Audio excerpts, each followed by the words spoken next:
Vamos a dar lugar a nuestros disertantes, que son ya muy conocidos por nuestra iglesia, que son Antonio y Mónica. Yo voy a dejar que ellos presenten aquello que quieran decir con respecto a ellos mismos. Sin embargo, quería mencionar esto, que estamos muy agradecidos como iglesia por tenerlos a ellos en el ámbito de la educación por tantos años. Antonio en el seminario, Mónica en el Instituto Concordia. Así que muchas gracias por aceptar este desafío, por decir sí, vamos a preparar este tema. Mónica y Antonio son los asesores de Almeva que han aceptado con mucha alegría y con mucho entusiasmo, y en este último tramo del año, o al comienzo de este año tan extraño, hemos podido trabajar muy lindo con el equipo de Almeva. Así que muchas gracias, Mónica y Antonio, por aceptar el desafío, y les damos la palabra para que ustedes puedan dirigirnos en esta mañana. Así que Dios los bendiga y los acompañe en el tema. Muchas gracias. Vamos a hacer una pequeña aclaración, si me permiten. Otra vez, disculpen, Antonio. Vamos a poner nuestros micrófonos en silencio, y todas las preguntas que vamos a hacer con respecto al tema lo vamos a hacer en el chat, ¿ok? Vamos a colocarlo por escrito en el chat que está habilitado, y al finalizar el encuentro o un poquito antes, nosotros nos vamos a ir dando un espacio para contestar a estas preguntas, y vamos a también dejar después un espacio para charlar y preguntarnos y hablar y animarnos mutuamente un poquito en este tiempo, ¿ok? Así que todas las preguntas háganlas en el chat, y cualquier cosita después al final habilitamos los micrófonos para que todos podamos hacer un poco de ruido y animarnos mutuamente, ¿sí? Que Dios bendiga entonces este momento. Antonio, Mónica, todo suyo. Bueno, gracias Claudio por presentarnos, gracias también porque tenemos esta oportunidad, sabemos que es un desafío grande servir en esto. Mónica muchos años ha estado trabajando en la escuela bíblica, yo he estado acompañando en algunas ocasiones, pero es la primera vez que tengo este compromiso directo con la actividad de Almeva. Bueno, sentimos que es una lindísima oportunidad para hacer cosas, para acompañar a todos los que están trabajando en la formación, en la educación de los niños. Así que bueno, también con ese espíritu preparamos este tema esta mañana, que creemos que va a ser útil. Bueno, la mayoría me conoce, soy pastor y profesor, ahora este año estoy cumpliendo 30 años como profesor del seminario, no se nota, pero también he sido pastor en 2 lugares, en La Regueira, en la provincia de Buenos Aires al comienzo, y después también 4 años en la Congregación La Concordia aquí, que funciona en el seminario. En mi área específica, en el seminario es Antiguo Testamento, pero también abarco muchas otras áreas de formación. Mónica, si querés decir algo. Lo vamos a hacer cortito. Actualmente estoy trabajando en la escuela bíblica, en la Congregación La Concordia. Hay compañeras que están justo participando también en el encuentro. Muchos nos conocemos, así que agregar también que soy docente acá en el Instituto Concordia, y bueno, poder compartir desde la experiencia junto con ustedes también y aprender juntos hoy. Bueno, voy a compartir pantalla y vamos a empezar a ver, si quieren tomar nota pueden,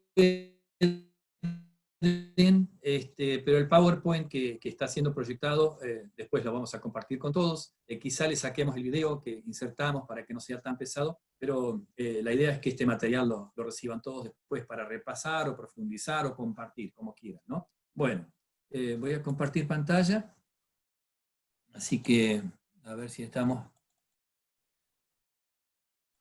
pudiendo ver un PowerPoint.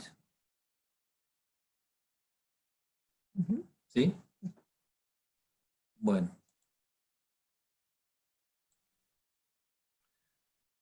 Cualquier cosa, vayan preguntando en el chat, y si hiciera falta, Claudio, también vía celular o algo, si llegara a haber alguna complicación o algo, hacénoslo saber, ¿sí?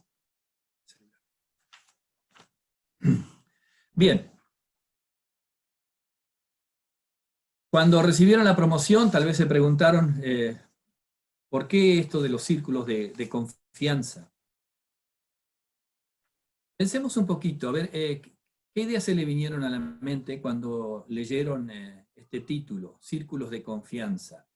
Si tienen ahí para anotar, tómense un minuto y anoten. A ver, ¿con qué asocian esta frase? Círculos de confianza. Quisiera que se tomen un minuto y anoten. Después quizá lo pueden pasar al chat o lo compartimos al final, pero anótenlo porque eso tal vez el hecho de anotar nos hace pensar más específicamente, más enfocados.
Bueno, vaya a saber qué les pasó por la mente cuando escucharon lo de círculos de confianza. Tal vez alguno se acordó de alguna película que vimos hace un tiempo atrás. ¿Recuerdan los Fockers? Una película en la que actúa Robert De Niro, que es espía. Bueno, esa es una frase que se usa en esa película, ¿no? ¿Qué es esto de los círculos de confianza? Es lo que nos va a ayudar a saber si un material que llega a nuestras manos, ya sea una clase, una canción, una actividad diversa, es teológicamente confiable. O sea, en los círculos de confianza entra solo el que es confiable, ¿no? Los secretos los compartimos en un círculo de confianza, nos reunimos y compartimos ciertos temas solo con algunos que tenemos confianza. Bueno, círculo de confianza tiene que ver con esto, de que entra solo el que es confiable, ¿no? ¿Y qué nos va a ayudar a hacer este tema esta mañana? Nos va a ayudar a, si recibimos materiales, si encontramos materiales, a adecuarlos y corregirlos. A veces es posible corregirlos y a veces quizás ya no sea posible corregirlo y tenemos que buscar uno mejor, ¿no? Y muchas veces hoy con el tema de las redes tenemos millones de recursos y buscamos, pero no todo lo que vamos a encontrar es adecuado y es apropiado. Así que también esto de los círculos de confianza nos va a permitir producir algo aplicando los criterios correctos. Muchas veces no encontramos lo que buscamos y gracias a Dios tenemos la capacidad de producir algo y de producir algo bueno. Así que mientras estamos viendo el tema y surgen inquietudes y cosas, dejen las preguntas en el chat, porque eso quizás nos permita con Mónica después responder a eso, después vía correo o de otra manera, o un curso que viene, pero no vamos a poderlo responder hoy por cuestiones de tiempo. ¿Sí? Bueno, podían haber sido 10, podrían haber sido 5, pero se me ocurrió que podíamos hablar de 8 círculos. Y cada uno de estos círculos está representado por una pregunta. Primera pregunta, después vamos a ampliar, obviamente cada uno de ellos es regla de fe u otra regla. 2, la cruz o la gloria. 3, Dios genérico o Dios trino. 4, ser humano pecador o capacitado. ¿Se distinguen la ley y el evangelio? ¿Justificación por la fe o por obras? Cristo y su obra ocupan el centro. ¿Cristo es encontrado en los medios de gracia? Estos temas son propios de una materia introductoria que se hace en el seminario y también en el curso PDE, que se llama Marcos Teológicos Confesionales. Allí a veces se amplía el número, pero básicamente la fuente del material y del pensamiento de lo que vamos a ver hoy ahí, aquellos que cursaron alguna vez esta materia, la están cursando, seguramente les va a hacer eco muchas de esas cosas, ¿no?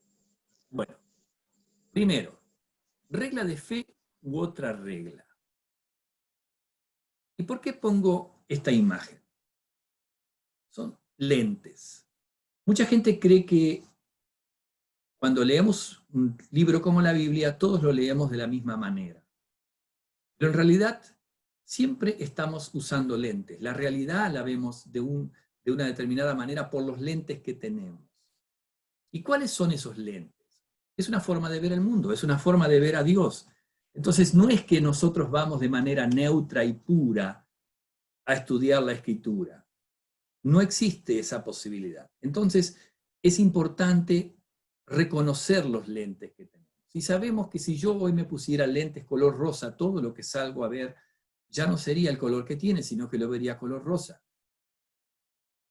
Y esta cuestión de los lentes, de la regla de fe, quien lo expone de manera asombrosa es un padre de la iglesia, se llama Ireneo. Ireneo es uno de los grandes teólogos antiguos del siglo III, que luchó contra sectas como los gnósticos, que agarraban las escrituras y las retorcían de tal manera, si ustedes leen algún día algo de los gnósticos, se van a sorprender cómo ellos llegaban a usar la escritura para que finalmente sus enseñanzas digan exactamente lo contrario a lo que los cristianos ortodoxos creían, los buenos cristianos creían. Entonces, él usa una imagen interesante, dice, ¿qué hacen los gnósticos? Acá tenemos dos mosaicos. Si yo desarmara el mosaico de la izquierda, que es de un rey o de un santo, y las piedras las organizo de otra forma, yo puedo armar la otra figura. Entonces él dice, las sectas como los gnósticos y muchos otros, ¿qué hacen con la escritura? Agarran un mosaico que tiene la figura de un rey, reordenan esas piedritas con otra forma y por ahí arman un zorro o un perro y lo presentan delante de la gente y le dicen, miren, aquí tienen al rey. Y este es el texto que yo lo quiero leer porque me parece que no tiene desperdicio esta idea, porque todo el mundo que trabaja con esto usa esta idea. Dice, como si un hábil artista hiciese con toda precisión en un rico mosaico el hermoso retrato de un rey. Y luego alguien, para destruir su imagen, arrancase fragmentos de piedra y los volviese a acomodar formando otra figura mal dibujada, por ejemplo, de un perro o de una zorra. Y luego dijese que ese es el bello retrato del rey que el famoso artista había hecho. Ese hombre mostraría las piedras, las mismas que el primer artista había hábilmente acomodado para trazar los rasgos del rey, pero con las cuales el segundo, con toda vileza, había formado la figura de un perro, para engañar a los más simples que no conocen los rasgos del rey, haciéndoles creer que esa detestable imagen de zorra es su auténtico retrato. Esto es un texto de Ireneo de León, ¿no? ¿Qué está diciendo él? Que cuando nos acercamos a las escrituras hay una regla de fe y él la pone en sus escritos que hace que son como los lentes que nos permiten ver las escrituras sin violentar la esencia de las escrituras. ¿Quién es el rey? Obviamente es Dios, es Cristo, ¿no? ¿Y cuál es nuestra regla de fe hoy? Tenemos que preguntarnos, ¿cuál es esa regla? La regla básicamente son los credos, los grandes credos. Porque Ireneo ya está escribiendo algo muy parecido ahí en sus textos que se parece a nuestro credo apostólico. ¿Qué quiere decir esto? Yo leo la escritura, pero yo tengo que tener una visión, un lente que me permita captar la esencia de la escritura y no irme en contra de las escrituras. Los gnósticos lo que hacían era dar vuelta a las escrituras y destruir su mensaje central. Por eso es necesario que cada vez que nosotros tengamos un material, nos hagamos esta pregunta. ¿Está en conflicto con el credo apostólico o el credo niceno? Si hay algo que no está bien, yo tengo que revisarlo. Por eso el primer círculo es regla de fe u otra regla. Obviamente que los gnósticos tenían una regla equivocada. Segundo, la cruz o la gloria. Y acá tenemos dos imágenes. Fíjense, la cruz es algo que mata, que hace sufrir, que aplasta. Lo contrario es la gloria, la victoria. Y nosotros solemos hablar, y posiblemente algunos lo oyeron, hablar de teología de la gloria por un lado. ¿Y qué es la teología de la gloria? Es esa idea en la que de alguna manera se dice, el cristiano está condenado al éxito. Una frase que usaba Dualde, ¿no? Y entonces, por ejemplo, se dice, pare de sufrir, no se puede sufrir si sos cristiano. Si lo crees lo suficiente, Dios te lo va a dar siempre. Tener fe nos permite de alguna manera manipular a Dios y cambiar su voluntad. Dios entonces es colocado dentro de nuestra lógica, como que nosotros pudiéramos entender al secreto de Dios, al Dios desnudo, ¿no? El destino del creyente, de acuerdo a esta teología, es progresar, triunfar, y Dios no dejará que nada malo le suceda a sus hijos. El Dios invisible se entiende a partir de lo visible.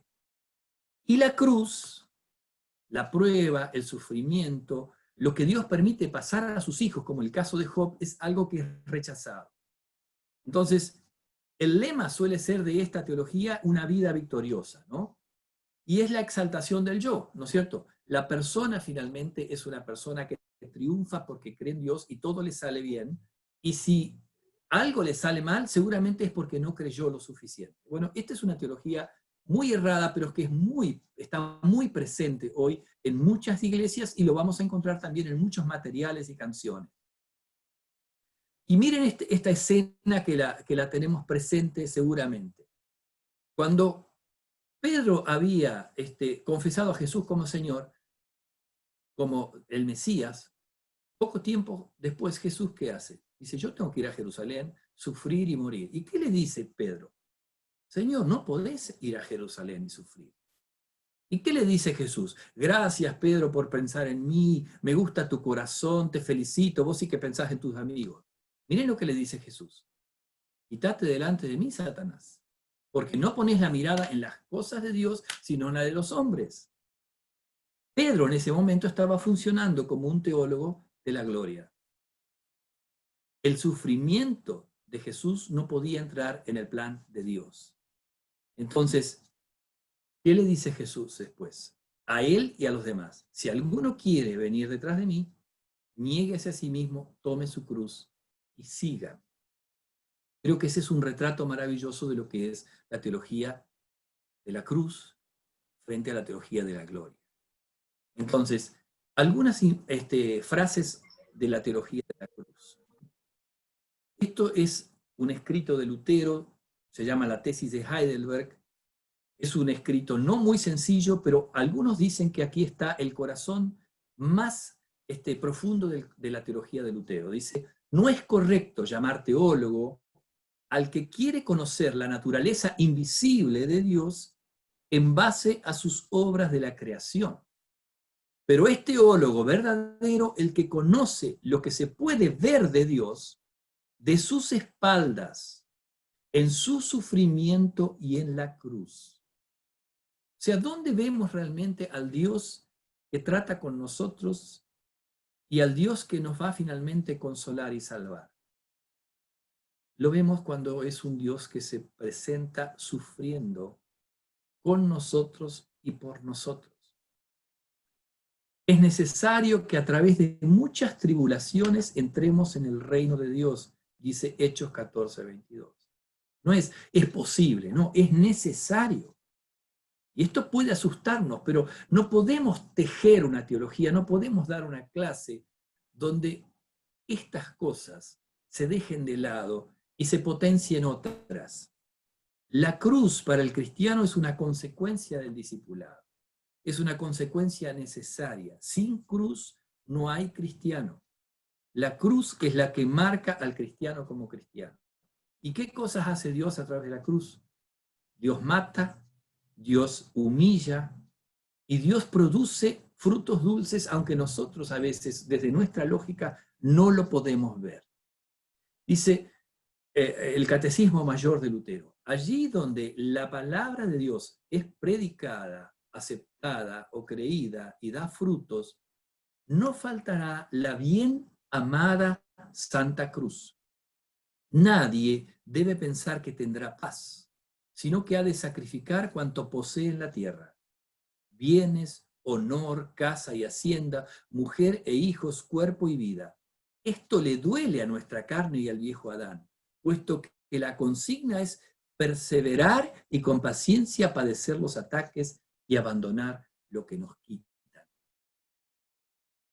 Quizá esto nos resulta extraño, y uno dice, ¿cómo yo puedo tratar esto con niños de 6, 7, 8 años? Pero si el maestro tiene presente esto, se va a cuidar también de no vender una fruta que no existe. Entonces, es muy importante tener presente esto con nuestros materiales de trabajo. ¿Qué clase de visión hay ahí? ¿Es teología de la cruz o teología de la gloria? Dios puede usar lo malo para producir lo bueno, y esto lo sabemos de muchas maneras. Y tenemos que aprender a dejar que Dios sea Dios. Dios no nos pide permiso, Dios no nos consulta para hacer muchas cosas. Dios puede permitirnos pasar por sufrimientos a veces muy duros y muy inexplicables para la razón. Pero tenemos que dejar que Dios sea Dios. Y termino con estas dos imágenes. ¿Dónde vemos nosotros a Dios en esta? ¿En cuál de las dos pensamos que está Dios?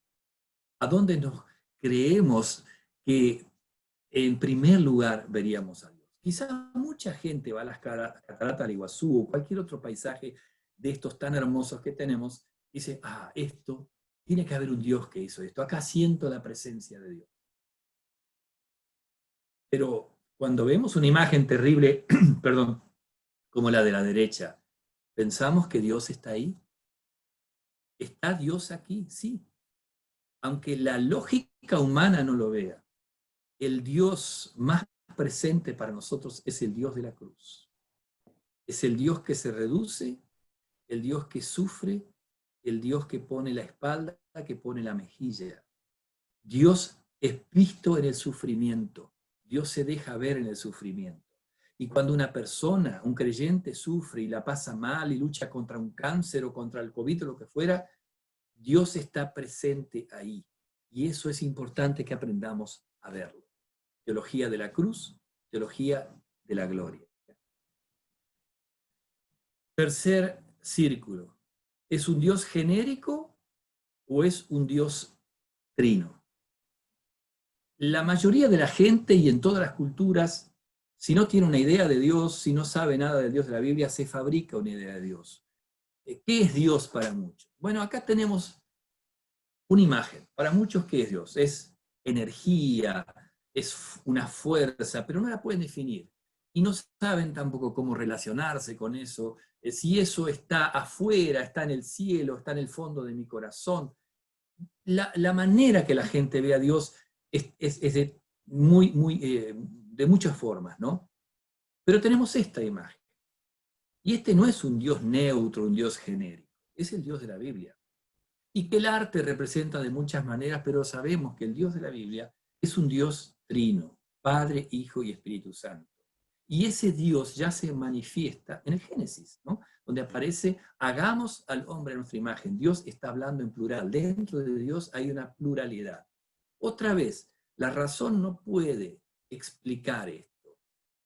Pero la doctrina de la Trinidad es una doctrina fundamental y de alguna manera en los materiales que son correctos aparece el Dios trino, no un Dios genérico, una fuerza, una energía, que hay mucha cosa a veces que se llama teología y que se llama cristiana y que está muy contaminada con eso.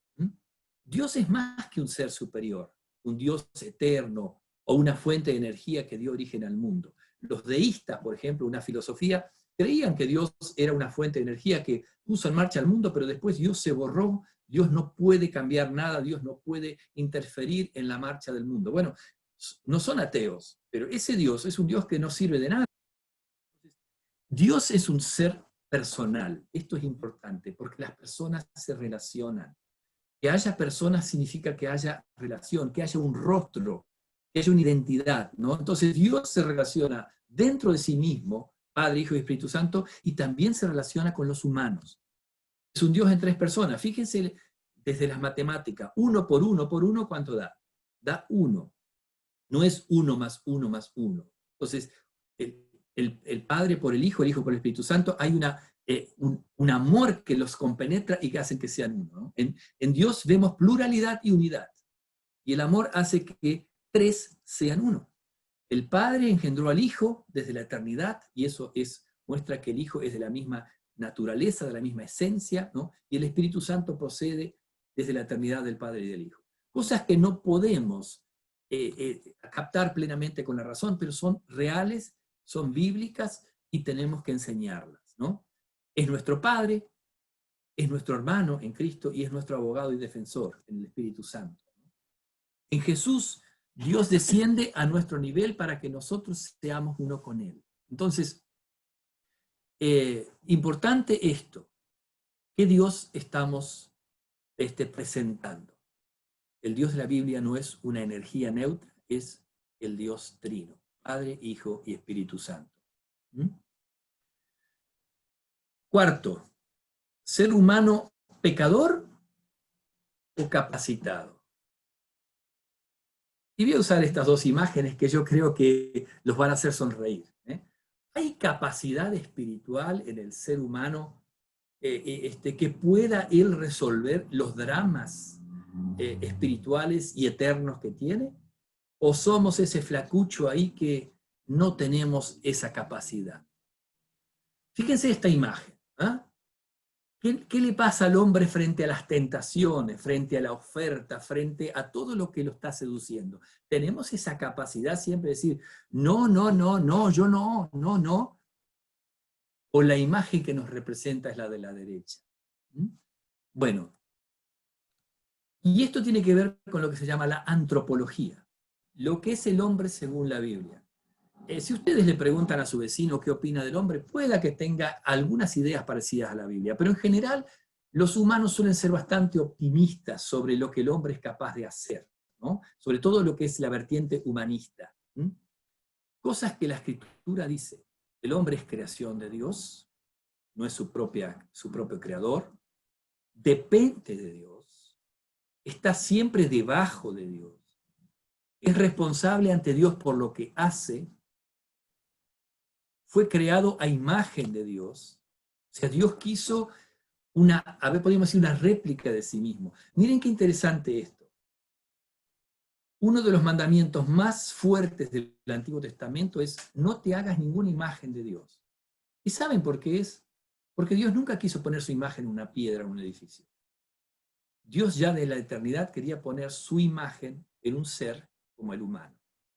Y cuando el primer humano, Adán, y todos nosotros fracasamos en ser esa imagen que refleja a Dios, Dios se dio a sí mismo la oportunidad de hacerlo de vuelta, en el segundo humano, en Jesús. Y ahí, ¿qué dice la Escritura? Que él fue la imagen del Dios invisible. Entonces, ¿pero qué pasó? El ser humano no permaneció en la imagen de Dios, la perdió, que era su característica central, ¿no? Y ahora el ser humano caído tiene libre albedrío, la capacidad de decidir en cuestiones terrenales. Sí, podemos, pero no lo tenemos en cuestiones espirituales. Y este es el gran punto. Ante Dios, el hombre tiene el albedrío para el mal, pero no para el bien. Porque el hombre ya está inclinado hacia lo malo. Es como cuando uno pone una piedra en una pendiente. Siempre va a buscar bajar. No, la fuerza de la gravedad la va a tirar hacia abajo. El ser humano está, si se quiere, como chupado hacia el pecado y hacia el mal. En cuestiones espirituales no puede tomar decisiones que podía tomar antes de caer en pecado. Y esto es muy importante porque mucha teología a veces le deja al hombre esa chance de hacer cosas como si fuera una especie de semidios o de ángel que todavía no cayó en pecado. Pero la Biblia habla del ser humano en términos muy negativos. y a veces hasta nos choca porque nos encantaría que nos dé Dios una palmadita y nos dijera, ustedes no son tan malos. Si escarban en el fondo, van a ver que van a encontrar mi imagen, que son buenos. No, esto es mentira, ¿no? En Cristo, el hombre, sin embargo, es recreado para vida eterna. Dios comienza una nueva creación, dice que somos nuevas criaturas. Y se va restituyendo esa imagen divina y el libre albedrío en cuestiones espirituales. Lo que el hombre es según la Biblia, no somos pecadores porque pecamos, miren esta frase, sino que pecamos porque somos pecadores. El pecado original es más que una manchita, es una fuerza negativa que nos mueve en una dirección equivocada, ¿no? Por naturaleza estamos inclinados a lo malo, ¿no? Y en la caída perdimos esos dones espirituales que nos permitían encontrar a Dios, ¿no? Tomar decisiones que cambian nuestro destino eterno. Fíjese, respondió Jesús, de cierto te digo, que el que no nace del agua y del espíritu no puede entrar en el reino de Dios. Lo que nace de la carne es carne, lo que nace del espíritu es espíritu. O sea, la cosa no se arregla con un parche. Es tan grave que hay que nacer de nuevo, hay que morir y volver a nacer. Por eso nosotros hablamos de bautizar a un niño. ¿Por qué? Porque no se arregla, necesita un nuevo nacimiento. Pero el hombre natural no percibe las cosas que son del Espíritu de Dios. El hombre natural, pecador. Porque para él son locura. Y no las puede entender porque se han de discernir espiritualmente. Hasta que no tenemos el soft de Dios, el Espíritu Santo, que actúa en nuestra vida, no podemos cambiar eso, ¿eh? Nuestro viejo soft es alguien lleno de virus que nos lleva siempre a pecar. Es importante. Entonces el ser humano, y esto es bíblico y es muy importante recordarlo, es ciego, muerto, enemigo de Dios. Jamás Lázaro podía salir solo de la tumba. Nunca un muerto espiritual puede resucitarse a sí mismo. Necesita que esa vida venga de afuera de Dios. Y cuidado, porque a veces tenemos seres humanos autoengañados. Y uso algunas frases que salen de una teología que no tiene en cuenta esto. He decidido seguir a Cristo. Dentro de nosotros está la capacidad de hacer tanto lo bueno como lo malo, si lo habremos escuchado. En el fondo del ser humano siempre hay algo bueno. Tengo la capacidad natural de luchar contra el mal y vencer. Este sí que es optimista. Puedo dejar de pecar cuando me lo propongo en serio. Sí, como algunos pueden dejar de tomar alcohol cuando son alcohólicos. O sea, fíjense cuántas expresiones tenemos contaminadas con esta visión. Si soy verdaderamente espiritual, ya no peco ni tengo más tentaciones. Imagínense, Jesús, lleno del Espíritu Santo, fue llevado al desierto para ser tentado. Todos se desviaron, a una se hicieron inútiles, no hay quien haga lo bueno, no hay ni siquiera uno. Nos duele esta realidad, pero esto es verdad. Y esto es un retrato que no siempre se expone. Yo sé que en esto siempre tenemos que tener una visión equilibrada, pero si esto no está presente en nuestras clases, estamos diciendo media verdad, que en realidad es mentira. Quinto, ¿se distinguen la ley y el evangelio? Estamos atrasados con el tiempo, yo voy a empezar a acelerar, pero fíjense que tenemos sobre la izquierda. Lo primero es freno, lo segundo espejo y lo tercero regla. Alguna vez todos lo aprendimos, eso es la ley. La ley puede funcionar como un freno, como un espejo que nos devuelve la verdadera imagen y como regla para los que viven ahora unidos a Cristo. Por otro lado, tenemos la mejor imagen de lo que es el Evangelio, un regalo de Dios. Entonces, ley y Evangelio son dos doctrinas divinas, pero muy diferentes. Las dos son de Dios. Dios usa las dos para hacer su obra en nosotros, pero tenemos que saber distinguirla, ¿no? Fíjense algunas expresiones que son muy útiles. El contenido doctrinal de la Sagrada Escritura, tanto del Antiguo como del Nuevo Testamento, consta de dos doctrinas fundamentalmente distintas, la ley y el Evangelio. El debido conocimiento de la distinción entre ley y Evangelio no solo es una excelente luz para la acertada comprensión de toda la Escritura, sino que sin este conocimiento, la Biblia es y seguirá siendo un libro cerrado. Si no sabemos distinguir ley y evangelio, la Biblia se torna un libro confuso y oscuro. Y Dios habla una palabra de ley que amenaza a los pecadores con el castigo divino y produce ira y trae muerte y condenación. Yo voy a empezar a saltear algunas frases, algunas cosas que yo he preparado, pueden volver sobre ellas, el material lo van a tener. Quiero mostrarles estas dos imágenes. Fíjense, en ambos casos tenemos luz, pero en el caso de la izquierda, eso es un rayo X. Esa luz no cura, esa luz no modifica nada, esa luz a lo sumo que hace, revela lo que hay ahí, es un rayo X. Pero la luz de la derecha es una luz que da calor, que da vida. Y esa es la diferencia entre la ley y el evangelio.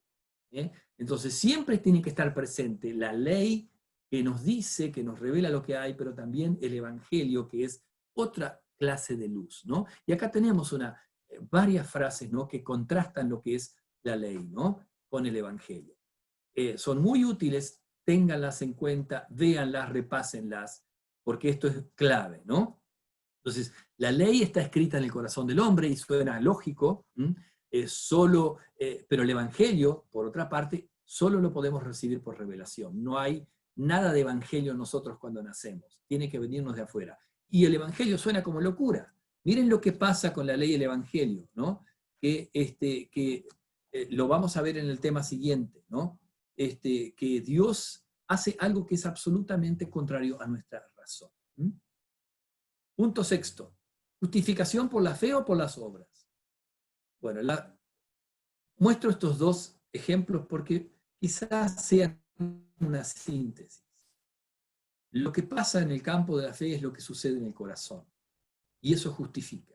Lo que pasa con nuestras manos no nos justifica. Es una consecuencia de lo que hay en el corazón. Entonces, lo que pasa con nuestras manos representa nuestra obra. Entonces, la justicia que cuenta, la que vale ante Dios, no es lo que yo puedo generar con mis manos, con mi trabajo, con mi esfuerzo, ¿no? La justicia que cuenta es la que Jesucristo produjo con su obediencia, su pasión y su muerte. Esa es la justicia que Dios acepta. Así que no puedo producir una justicia que me haga justo ante Dios. No está en mí. ¿Por qué? Por lo que vimos antes, porque somos pecadores por naturaleza. Pero ¿qué puedo hacer? Esa justicia la puedo recibir como un regalo. Puedo apropiármela por la fe.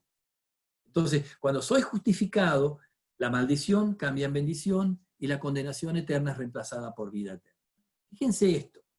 El que es justificado hace buenas obras, no para ser justo, sino porque ya es justo, por causa de Cristo. Es clave esto. No hacemos las cosas para llegar a ser justos, sino porque ya somos justos. Voy a pasar estas dos frases y voy a mostrar un esquema que creo que es muy importante y muy gráfico. ¿Qué hace Dios en su gracia? Dios en su gracia, miren, hace cosas que son absurdas. Declara culpable al inocente. Y por otro lado, declara inocente al culpable. Y acá tenemos una síntesis en 2 Corintios 5:21. Al que no conoció pecado, por nosotros lo hizo pecado para que nosotros seamos justicia de Dios en él. Así que la justificación por la fe en Cristo es el mensaje central de la Biblia. Es el artículo por el cual la iglesia permanece en pie o cae. Es la columna vertebral de toda la Biblia. 7. Cristo y su obra ocupan el centro. Esto tiene que ver con la cristocentricidad. Un sermón, una clase, uno que está entrenado enseguida detecta si es cristocéntrico, dónde pone la mirada. Y acá tenemos, ¿dónde está el blanco de mi clase, de mi canción, de lo que fuera? ¿A quién exalta? ¿Dónde está? ¿Dónde pongo yo finalmente la mirada? Entonces, Cristo es el centro de la obra de la creación, y aquí tenemos versículos que lo afirman y lo corroboran, no lo vamos a poder leer. Cristo es el centro de la obra de salvación, ¿no? Cristo ya está presente en la creación, Cristo es el centro de la obra de salvación, Cristo es el centro de las Escrituras. Nosotros sacamos a Cristo de las Escrituras son un libro de moral, de historia que no tiene mucho sentido. Lutero decía, quita a Cristo de las Escrituras, ¿y qué vas a encontrar en ellas? Cristo es el centro de la vida de la iglesia, Él es la cabeza de la iglesia. Cristo es el centro de la vida del creyente. Fíjense Juan 15, ¿no? Permanezcan en mí, yo en ustedes, como el pámpano no puede llevar fruto por sí mismo si no permanece en la vid, así tampoco ustedes, si no permanecen en mí. Y esto lo traigo con un gráfico porque creo que ayuda mucho a entender esto. Cómo muchas veces es presentado Jesús en algunas teologías y cómo tenemos que presentar. ¿Qué tenemos acá sobre la izquierda?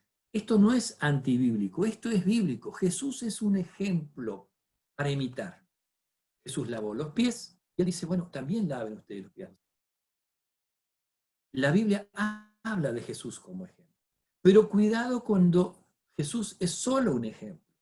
Cuando Jesús es solo un ejemplo, Jesús se transforma en un segundo Moisés, una especie de super Moisés, que nos recuerda qué cosas buenas tenemos que hacer para ganarnos el cielo. Y mucha teología, sobre todo la teología católica y alguna iglesia, alguna teología evangélica, va en esa dirección.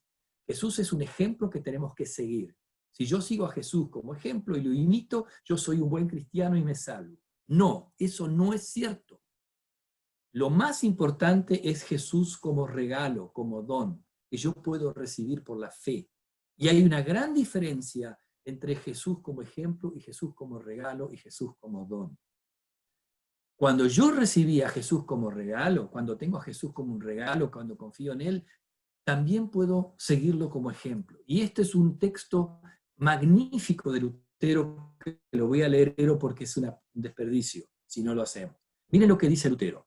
Lo principal y fundamental en el Evangelio, antes de tomar a Cristo, por ejemplo, es recibirlo, reconociéndolo como un don y obsequio que te ha sido dado por Dios y que te pertenece. Así pues, cuando ves o escuchas que Él hace o sufre algo, no debes dudar de que Él mismo, Cristo, con esa obra y padecimiento sea tuyo, y que puedas confiar en esto, no menos como si tú lo hubieras hecho, incluso como si tú fueras el mismo Cristo. Mira, esto significa percibir debidamente el Evangelio, a saber, la superabundante bondad de Dios. El texto este es más largo, pero yo los invito a leer 2, 3, 4 veces, todas las veces que sea necesario, esta frase, que a mí en algún momento me cambió la cabeza. Cuidado porque podemos estar hablando de Jesús mucho tiempo, pero quizá lo único que presentamos es una especie de estampita de un super santo para imitar, y no presentamos el regalo de Dios que va a cambiar nuestra vida. Yo me apropio de todo lo que Cristo hizo y consiguió con su vida, con su muerte, cuando creo en Él. Es un regalo que Dios me da, que yo recibo, y no tiene nada que ver con yo imito a Jesús para lograr algo. Eso va a venir después. Último, estamos corriendo. El tiempo, yo quiero que el reloj se pare y no se para, pero ya está, último, círculo. ¿Cristo es encontrado en los medios de gracia? Miren estas dos imágenes. Tenemos un grifo, una canilla, a través de la cual, ¿qué nos llega? Nos llega el agua de la red, el agua del tanque. Es un medio. La canilla en sí mismo es un medio, pero fundamental porque si no fuera por ella, no me llegaría. ¿Qué tenemos acá? Un cableado. El cable es el medio de transporte a través del cual yo recibo la energía que hace que en casa haya calor, que haya luz y todo eso. Son medios. Ahora, ¿qué tenemos sobre la derecha? Estos también son medios, a través de los cuales Dios me da lo que yo necesito, y son básicamente 3. Son el bautismo, la palabra enseñada, predicada, leída, y la Santa Cena. Estos son los medios de gracia. Y cuidado con esto. La teología que más énfasis pone en esto es la teología luterana. Porque muchas veces generamos esta fantasía que nos relacionamos con Cristo, con Dios, de una manera media mística, media mágica. No. Dios trata con nosotros con medios concretos, donde lo material y lo espiritual se juntan. Entonces, esto es muy importante. Fíjense, ¿cómo nos es dado Cristo a nosotros? A través de estos medios. Yo no recibo los méritos de Cristo haciendo un viaje a Jerusalén y parándome ahí en el Gólgota diciendo, Jesús, dame lo que produjiste. Dios lo produjo, Jesús lo produjo, y ahora eso me llega a través de estos medios. Esto tiene que estar presente siempre. Entonces, ¿por qué este punto? Porque los medios de gracia nos traen a Cristo. No tenemos ninguna garantía de encontrar a Cristo y su obra fuera de estos medios de gracia. Quizá lo que encontramos son fábulas o fantasías, ¿no? El Espíritu Santo está presente allí donde los medios de gracia son entregados y administrados. Esto es un punto clave en la teología luterana, ¿no? Y cuando queremos consolar a alguien que tiene dudas, queremos infundirle ánimo, tenemos que poner énfasis en el uso de los medios de gracia. ¿A dónde tenemos que llevar su mirada? ¿No? La certeza de lo que Dios hizo en su bautismo. Lutero más de una vez dice, cuando el diablo me atacaba en momentos más terribles de mi vida, yo le decía al diablo, no sabes con quién te estás metiendo, yo soy un bautizado, soy un hijo de Dios. Dios me marcó con su gracia, yo soy suyo. Eso es muy consolador, vos no sabés con quién te estás metiendo. Soy un bautizado. Eso es llevar a la persona a consolarse y a encontrar consuelo en algo concreto, no en una historia fantasiosa, ¿no? Entonces, lo que nos anuncia en su palabra, ¿no? El alimento del cuerpo y sangre de Cristo. Entonces, la educación cristiana siempre debe apuntar a un uso serio y frecuente de los medios de gracia. Muchas veces quizá damos una clase de escuela bíblica, pero tenemos miedo de decirle a ese niño, mañana hay culto, mañana se predica la palabra, mañana va a haber un bautismo y un nene chiquito como eras vos va a recibir el bautismo. Qué lindo sería que puedas estar. Generar eso, porque a veces la escuela bíblica parece que va por una vía paralela de los medios de gracia y de la vida de la iglesia. Entonces, me parece que es importante, sabemos que los papás no lo van a traer, pero quizá ese niño, Dios ponga en él la semilla así, mamá, me encantaría que mañana me acompañes, quiero ir al culto, quiero ver cómo es un bautismo. Bueno, yo he visto cosas hermosas, por ejemplo, en Brasil, hace 2 o 3 años, un bautismo. En el momento que se hace el bautismo, el pastor invitó a todos los chiquitos y los hizo parar alrededor de la pila bautismal, les hizo meter la mano y mojarse las manos y después les explicó lo que iba a hacer y bautizó, y los niños estaban todos ahí expectantes como estuvieran viendo un truco de un mago, pero así fascinados del bautismo. Miren de qué manera maravillosa podemos hacer que los medios de gracia sean queridos. Entonces, aquí tenemos una mirada que tenemos que incluir en nuestras escuelas bíblicas. Bueno, gente, acá hay más material. Tenemos que leerlo por cuenta propia. Bueno, yo paro acá y ahora le dejo el sillón. Me voy para el otro lado. A Mónica. Hacemos un truco de magia. ¿Están cansados? Dedito arriba, dedito abajo, ¿no? Bueno, muy bien. Vamos a pensar ahora juntos.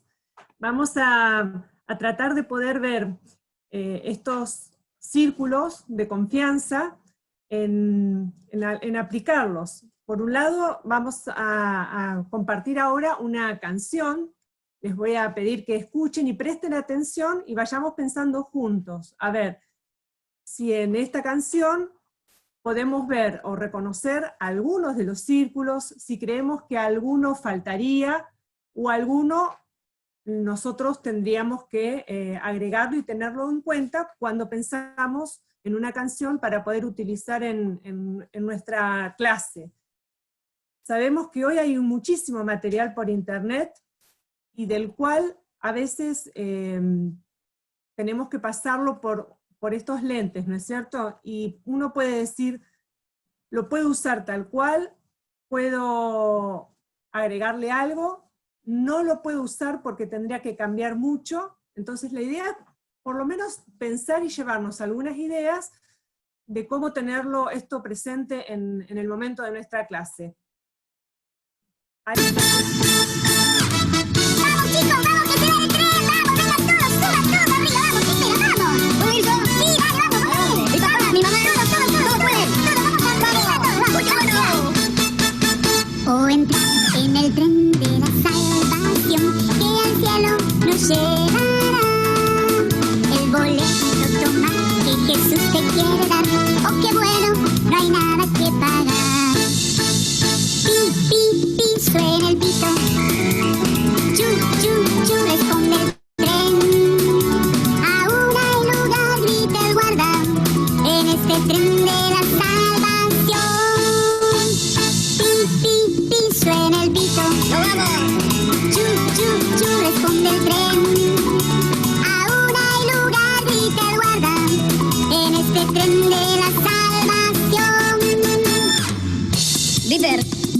puedo ir. Sí que podés venir, vamos. ¿Cómo no vas a poder venir? No puedo, no tengo plata. No, se necesita plata, vos también. Uy, qué bueno, vamos.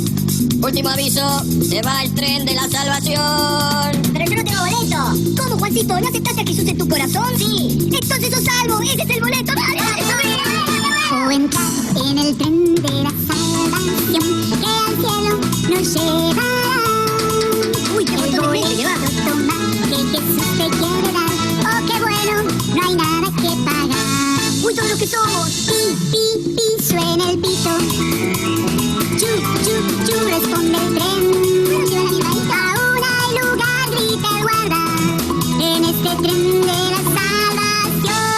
Mira, mira, ya está mi papá y mamá. Pi, pi, suena el pito. Mira que toma duerme, Chu, mirá. chu, chu, responde el tren. También, sí, claro que me gusta. Aún hay lugar, grita el guarda, en este tren de la salvación.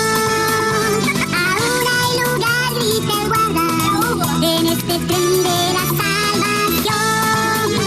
Aún hay lugar, grita el guarda, en este tren de la salvación.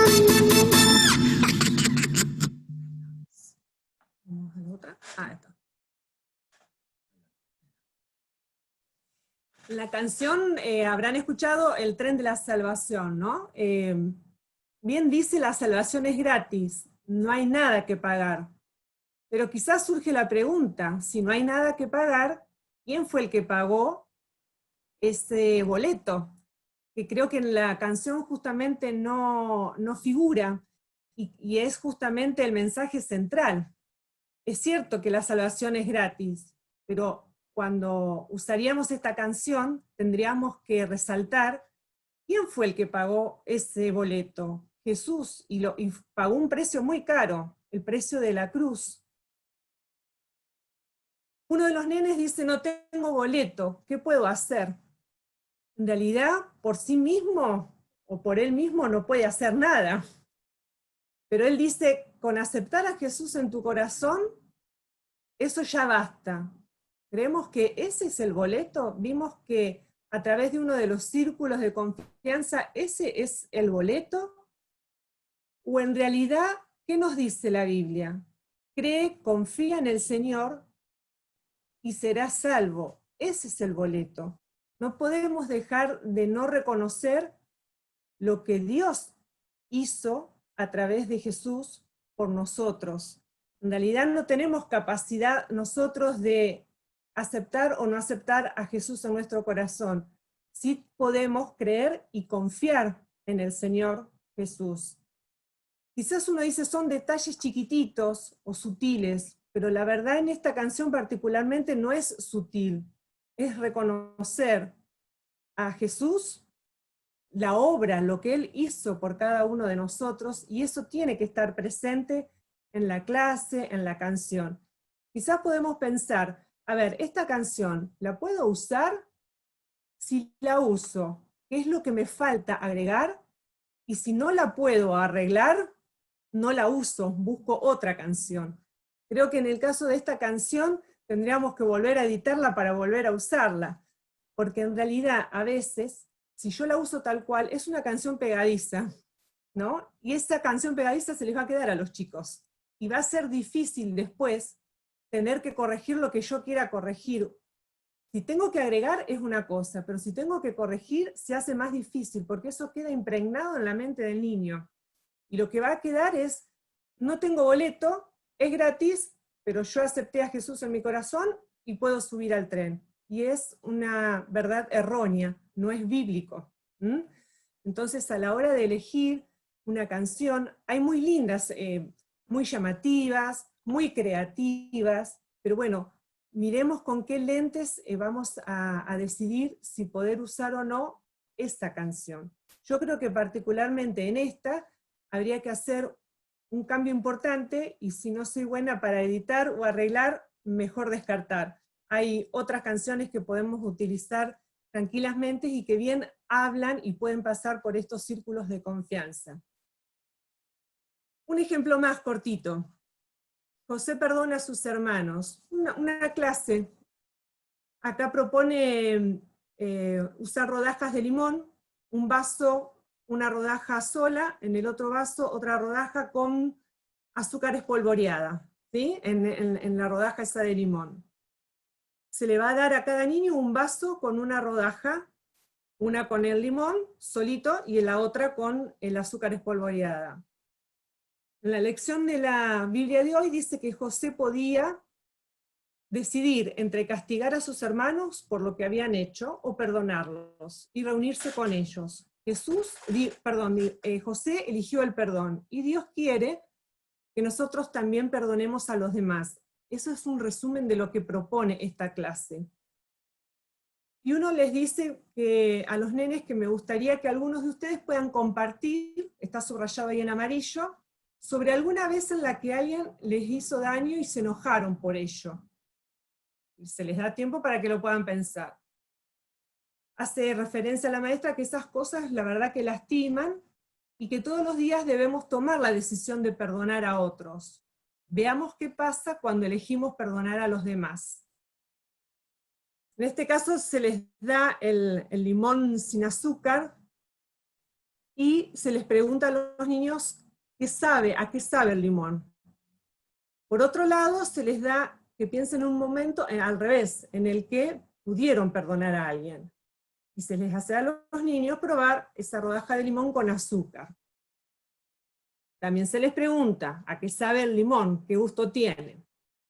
Y se les pregunta por último, ¿cómo podemos comparar el limón amargo o el ácido a no perdonar a los demás? ¿Cómo cambió el azúcar el sabor del limón? ¿Cómo cambia el perdón de nuestras relaciones para que sean más dulces? Entonces dice, hacen esta analogía, ¿no? El primer limón, el limón ácido amargo, es como la amargura que sentimos cuando no perdonamos. El segundo, dice, el dulce, es como la dulzura que sentimos cuando perdonamos a los demás. Es decir, el ácido cuando no perdonamos, el dulce cuando perdonamos a los demás. Y yo acá resalté en color rosa o violetita, donde dice, Dios elige perdonarnos cuando se lo pedimos. José perdonó a sus hermanos por las cosas horribles que habían hecho. Dios quiere que sigamos el ejemplo dulce de perdón de José y que perdonemos a los demás. En la oración pide ayuda a recordar a José y a encontrar la fuerza para perdonar a la gente que nos ha hecho daño. Pensemos un poquito, repasamos. 2 rodajas, una con azúcar, la otra sin azúcar. La rodaja ácida simboliza cuando no podemos perdonar, cuando nos hacen algún daño, algo que nos hace sentir mal. La rodaja dulce, cuando tenemos la posibilidad nosotros de perdonar. Surgen estas preguntas, quizás para poder pensarlas juntos. ¿Por qué perdonó José, que no está presente acá en la clase? Dios actuó en la vida de José, y por eso él pudo perdonar, no por propia decisión. Por más que los hermanos le hicieron cosas horribles, él pudo perdonar porque Dios actuó en la vida de él. Y también lo hace en nuestras vidas. Por eso podemos perdonar. Esto no está presente en la clase. Esto sí lo tendría que agregar. ¿Puedo usar esta lección, esta clase? Sí, pero no tengo que dejar de decir esto. José pudo perdonar porque Dios actuó en su vida. Y ahí hago la analogía, la comparación con nosotros. Nosotros podemos perdonar porque Dios, por amor, nos perdonó a través de su Hijo Jesús. Hace referencia al sabor dulce de sabernos perdonar. Ahí habla del sabor dulce, pero del sabor dulce no de sabernos solo perdonados. Habla del sabor dulce cuando yo puedo perdonar. Pero primero es importante hablar del sabor dulce, del perdón que recibimos de Jesús. Entonces, ese perdón dulce, yo ahora que lo recibí a través de Jesús, ese sabor dulce ahora lo puedo hacer disfrutar a otros. El perdón no es un deber moral, es siempre un regalo. O sea, puedo perdonar porque perdonar, o si no uno podría decir puede perdonar cualquiera, en realidad puedo perdonar porque antes recibí este regalo, este don precioso, dulce de Jesús, a través de Jesús. Y algo importante, ahí hace mucha referencia al ejemplo, ¿no? De Jesús, perdón, de José como ejemplo. Podríamos decir Jesús, también lo menciona Jesús, pero hoy vimos que no solo con mencionar a Jesús podemos decir en realidad que estamos hablando de lo que Jesús hizo por nosotros. Entonces no se trata solo de seguir el ejemplo de José. Uno puede decir algo del ejemplo de José, pero podría decir el ejemplo de José, el ejemplo de Antonio, el ejemplo de Jeremías, el ejemplo de Elián. A ver, hay muchos ejemplos de gente, uno puede decir buena o que perdona, pero no es el punto central. Acá se trata en realidad de ¿perdono como Jesús perdonó o perdono porque Jesús perdonó? ¿Qué les parece? ¿Cómo sería? ¿Perdono como Jesús perdonó o perdono porque Jesús perdonó? Perdono porque Jesús perdonó. Entonces yo ahora puedo perdonar. Quizás uno cuando ve una canción, ve un video, una historia que me puede introducir a la clase, una clase desarrollada, hay cosas que pueden parecernos indiferentes o a veces ponemos la atención en otras cosas y no en lo central. La idea es que podamos hoy llevarnos para pensar, al seleccionar, si estos anillos que hoy pudimos ver están presentes. Si alguno no está presente, es función nuestra de poder resaltarlo, de agregarlo, de hacerlo notar. Es difícil encontrar un material que pase por todos los anillos. Es difícil, o si no tendría que ser un material de elaboración propia, que también tenemos que tener en cuenta que tenga todos estos anillos. Pero de todas maneras, la propuesta es que todo el material que está circulando podamos mirarlos con los lentes de estos anillos. ¿Mm? Entonces, en la canción dijimos lo importante, poder resaltar, volvemos un chiquito atrás, en la canción, poder resaltar. La salvación es gratis, no puedo hacer nada por sí mismo, pero sí puedo creer y confiar en el Señor Jesús. ¿Sí? Aceptar a Jesús en el corazón no es el boleto. En la clase de José perdona a sus hermanos, José puede perdonar porque Dios actuó en su vida y en consecuencia pudo perdonar a sus hermanos, de la misma manera nosotros. Y el sabor dulce, el primer sabor dulce, es el sentirnos perdonados. Y ese sabor dulce después yo lo puedo hacer disfrutar a otros. Ticket de salida, les propongo algo. En unos minutitos, piensen una idea que me llevo del encuentro de hoy. Y las anotamos ahí en el chat. Una idea con la que se hayan quedado. Puede ser una frase, puede ser una imagen, una idea. Las compartimos. Vamos a animarnos. Las vamos compartiendo.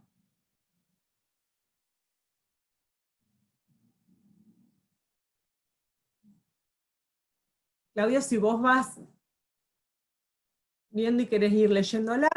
Dale. ¿Una idea? Mi clase es cristocéntrica. Jesús siempre, otra es Jesús siempre debe ser el centro de nuestras clases. A ver si tenemos otra más. Jesús como centro.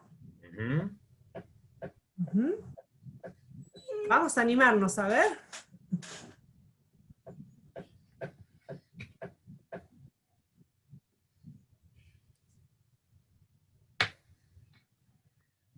Otra es, nombrar a Jesús no alcanza, puntos suspensivos.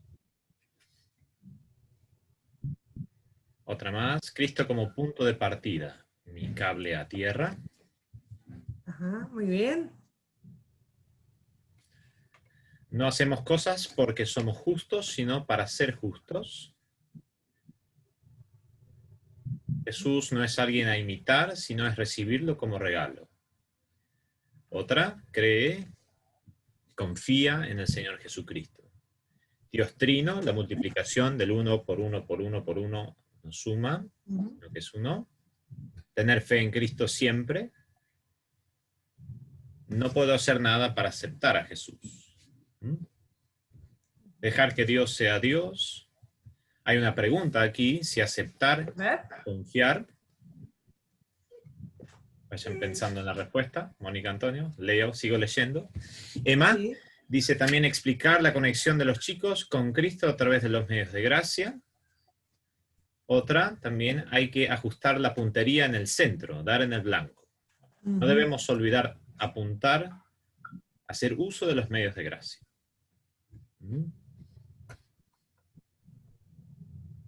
¿Querés repetir, Claudio, la pregunta? Ok, la la pregunta respondemos. es, ¿aceptar es confiar? Muy linda pregunta. Cuando se trata de la salvación, tal vez no es en todo erróneo decir aceptamos el regalo de la salvación. Pero cuidado donde ponemos el énfasis. Cuando alguien me regala algo, viene mi esposa y me regala un celular nuevo. Cuando yo cuento eso, no digo, mira el regalo que acepté recibir. ¿Cuál va a ser el énfasis? Mira el regalo que recibí sin merecerlo y no me lo esperaba. Entonces, hay ciertas teologías que van a poner énfasis, mira, yo decidí tenerlo, yo quise tenerlo, lo deseé y lo recibí por eso. En realidad, cuando se trata de la salvación, cuando se trata de regalos, está en el que regala y en lo que es regalado, y no en el hecho de aceptar. ¿Está claro eso? Entonces, en ese sentido, quizá no es del todo erróneo decir aceptamos la salvación. ¿Cómo aceptamos un regalo? Pero el mérito no está en aceptarlo. ¿Dónde está el mérito? En regalarlo. El mérito es para Dios. Entonces, pero hay que tratar de evitar ese lenguaje. Ahora, decidir seguir a Cristo, eso es un lenguaje antibíblico, eso no se puede. Ahora, en algún momento quizá decimos algo parecido. Dios me ofreció su regalo y yo lo acepté, pero en realidad confié en que lo que me estaba regalando era serio y valía la pena. Ahí hay confianza. No hay aceptación sin confianza. ¿Está? Bueno, seguimos leyendo, muchas gracias. Tener cuidado con todo lo que enseñamos y cómo lo hacemos, es otra idea. También no hacemos cosas para ser salvos, sino porque somos salvos. ¿Sí? Otro, seguir a Jesús como ejemplo y también Jesús como regalo. Poner mucha atención en lo que vamos a transmitir. Esta es otra idea también.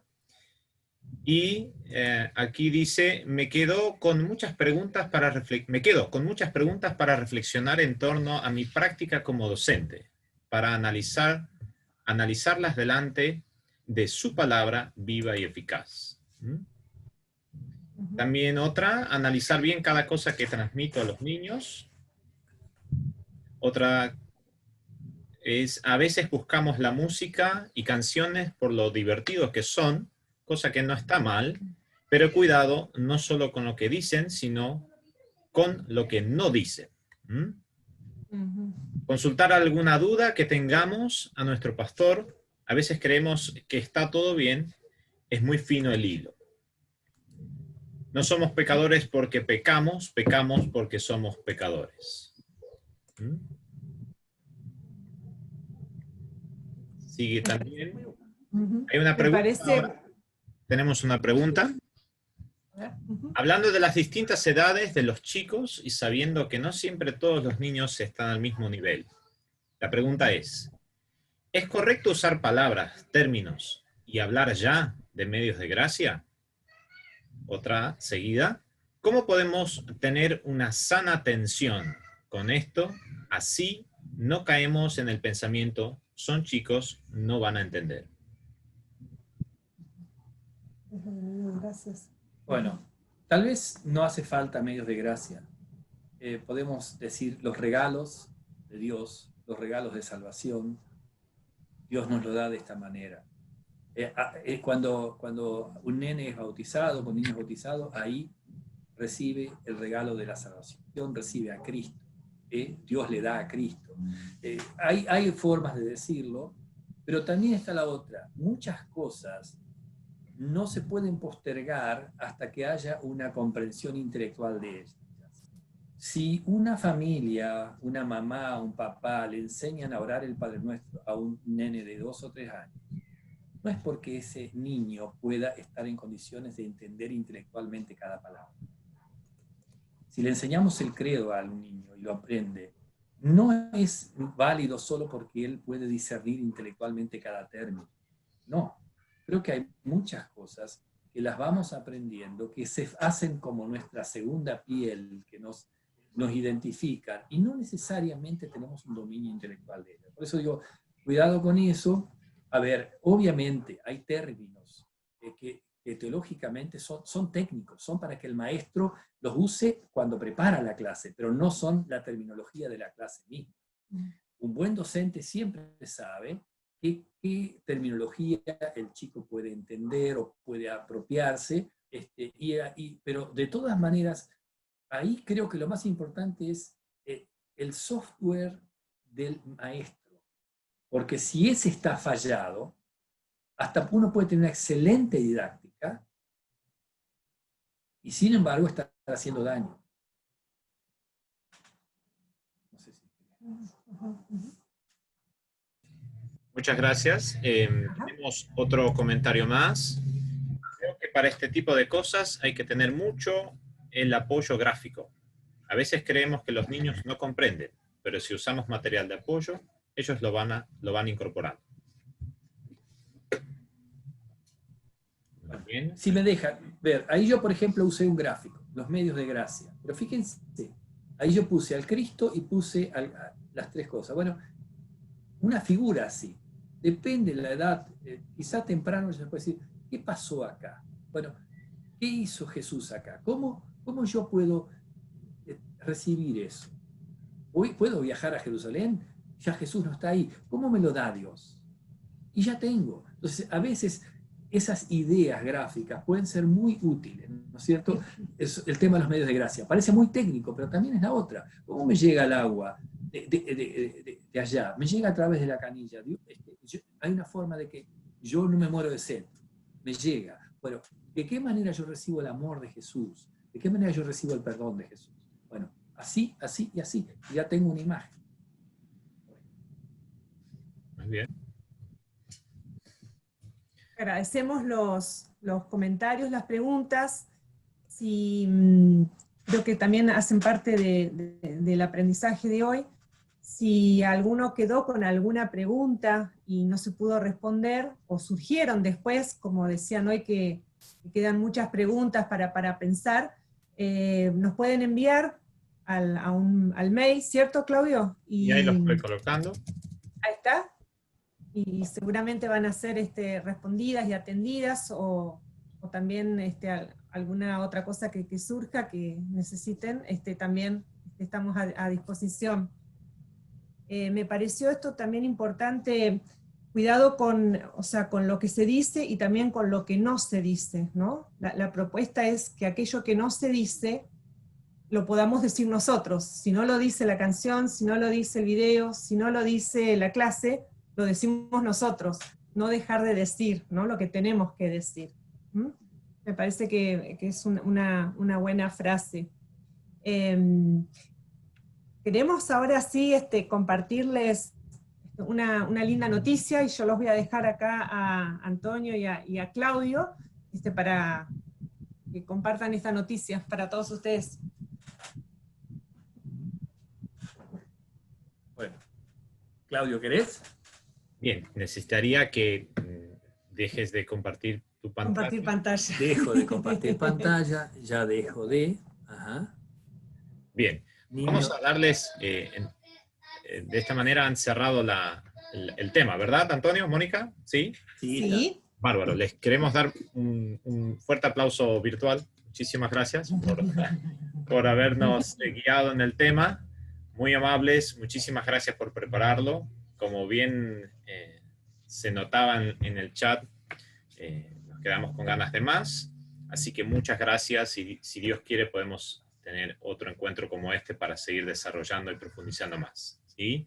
Gracias a todos por estar ahí detrás de la camarita y siguiéndonos, estando en esta hora y media de tema. Yo voy a invitar también a que Elian habilite su micrófono. Elian es nuestro mago, nuestro creador de la página web, así que voy a invitarlo a Elian, que es el capo máximo en todo esto, para que nos pueda compartir pantalla y contarnos un poquito. Mientras él se prepara, quiero explicarles algo que es importante. La Asociación de Almeva pertenece a un distrito, que es el Distrito Buenos Aires, que incluye a Córdoba también, como un gran distrito, y todas las parroquias hacen su aporte a un distrito. Sí, hay una caja común.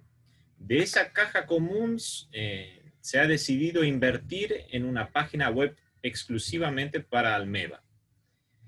Que esa página web sea el banco de recursos que ustedes siempre puedan acceder y descargar ahí todo lo que pueda serles útiles para todas sus clases, para todas las actividades que tengan en su iglesia, especialmente relacionada a la escuela bíblica, pero también en todo lo demás que pueda serle útil. Entonces, esta página se está creando, se está armando, y por lo tanto necesita ser muy alimentada, ¿sí? Y entonces, lo que va a compartir ahora Elian, yo lo voy a dejar para que él también lo vaya mostrando, y todas las preguntas que ustedes tengan, anótenselas, lo pueden anotar en el chat, y cualquier sugerencia también, háganoslo saber por mail o por el chat también, así nosotros podemos ir mejorando cada vez más esta página web, ¿sí? Es una alegría poder tener esto. El distrito ha decidido apoyarnos y quiere seguir haciéndolo a lo largo de los años para que esto sea realmente un beneficio para todos, ¿sí?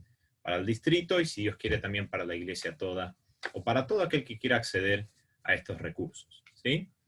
Elian, te damos la palabra y podés compartir con nosotros la pantalla.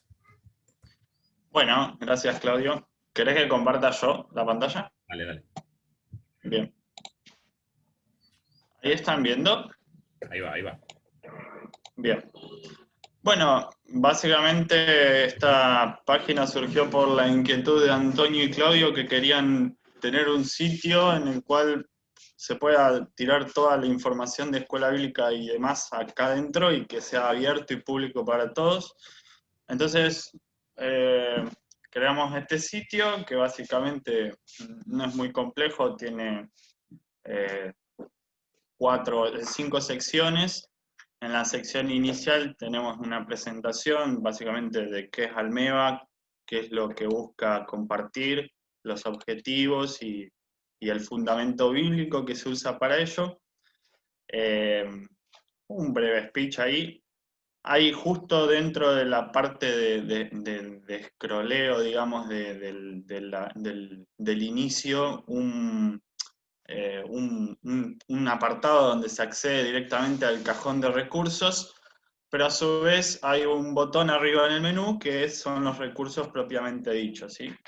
Acá abajo tenemos los links de interés, el acceso a la administración y, bueno, un breve resumen de quién es o qué es Almeva, y las redes sociales, que está el Facebook, que es el grupo que ya todos conocen que está formado en el Facebook, y un canal de YouTube, en el cual se inauguró también en estos días, que se va a estar subiendo todo el contenido audiovisual al canal, y se va a estar linkeando con la página para no sobrecargar el servidor de la página con videos que son datos pesados, ¿sí? Así que, bueno, lo primero que puedo decirles referido al sitio, tal vez que tengan en cuenta, como está en creación y hay cosas que todavía no están pulidas, si ustedes entran de pronto desde el celular van a ver que como que se van superponiendo cosas o se o se quedan montadas algunos textos. Eso es porque dependiendo de la resolución de la pantalla y también porque estamos experimentando un problema en el complemento responsivo que tiene el sitio a los otros dispositivos, está fallando, pero ya lo vamos a ir arreglando, ¿sí? Acá mostramos qué es Almeva, los objetivos que estaban más arriba están acá más ampliados, y mostramos también qué tenemos por ofrecer. De pronto si la gente entra y quiere saber qué es Almeva y qué es lo que tiene, bueno, acá hay un resumen bastante concreto de qué es lo que llegamos a tener, ¿sí? Tiene una sección de noticias, como todo sitio web, en la cual se van a ir compartiendo todas las cosas que va a ir haciendo Almeva, encuentros virtuales, algún evento importante que se haya hecho, ¿sí? Yo acá, por ejemplo, subí anoche la carta de invitación al encuentro virtual y la imagen que se había hecho. Hay un formulario de contacto también en el cual se nos puede contactar. Están las redes sociales de vuelta, el Facebook y el canal de YouTube. Y hay un mini formulario en el cual la persona que tenga una duda completa sus datos y los envía, y van a estar siendo enviados al correo de contacto @almeva.org, ¿sí? Y después, propiamente dicha, está la parte de recursos, y tenemos todo el cajón de recursos, todos los materiales que hay clases, hay campamentos, devocionales, todo está subido. Hay archivos en formato zip y hay archivos en formato PDF que para descargar simplemente hay que hacer clic y ya automáticamente se comienza a hacer la descarga del archivo, ¿sí? Va a haber en formato PDF, va a haber en formato zip, va a haber en formato PowerPoint también de pronto, porque si hay alguna cuestión así de presentación o eso, se puede subir. Pero bueno, los invito a que la chusmen, a que revisen, a que hurguen adentro. Como está en proceso, como dijo Claudio, es necesario que se visite y se lea el texto, porque a veces cuando uno arma estas cosas está metido en toda la cuestión estética y todo, pero a veces en el apuro tipea mal, falta un acento, queda mal un acento, entonces todo eso entre todos lo podemos ir mejorando, ¿sí? Y desde ya, si hay alguna sugerencia o algo, es importante que también la acerquen, ¿sí? A Claudio o a Antonio, y que después ellos me avisen. La idea es que, bueno, en algún momento después la gente misma, creo que eso lo puede decir con más detalle Claudio, pero los encargados después de subir es sencillo, no es complicado para subir el material, así que eso se puede ir viendo. Y un dato más que les puedo compartir de la parte técnica, así como hay un mail para contacto, se pueden crear desde el mismo servidor que se está pagando infinidad de casillas de correo de mail, entonces hasta se puede hacer para las charlas también un mail personalizado que diga charlas y el dominio de Almeva, para también aprovechar eso y de pronto darle una única vía, ¿no?, a todo lo que se está utilizando en el servicio, ¿no? Así que bueno, eso es todo, no le quiero robar más tiempo ni extenderme más. Esperemos que sea de bendición para la iglesia, sí, y siempre pensando en que también este material va a ser bueno para otras denominaciones, porque ya les digo, es totalmente abierto, no hay ningún acceso a nada, sino que simplemente vos entrás y descargas. Así que bueno, también tenemos que estar orgullosos como iglesia en poder estar brindando un espacio así, para decir, bueno, también podemos, así como hay otros, podemos compartir también nuestra teología, lo que nosotros enseñamos. Así que bueno, eso es todo por mi parte.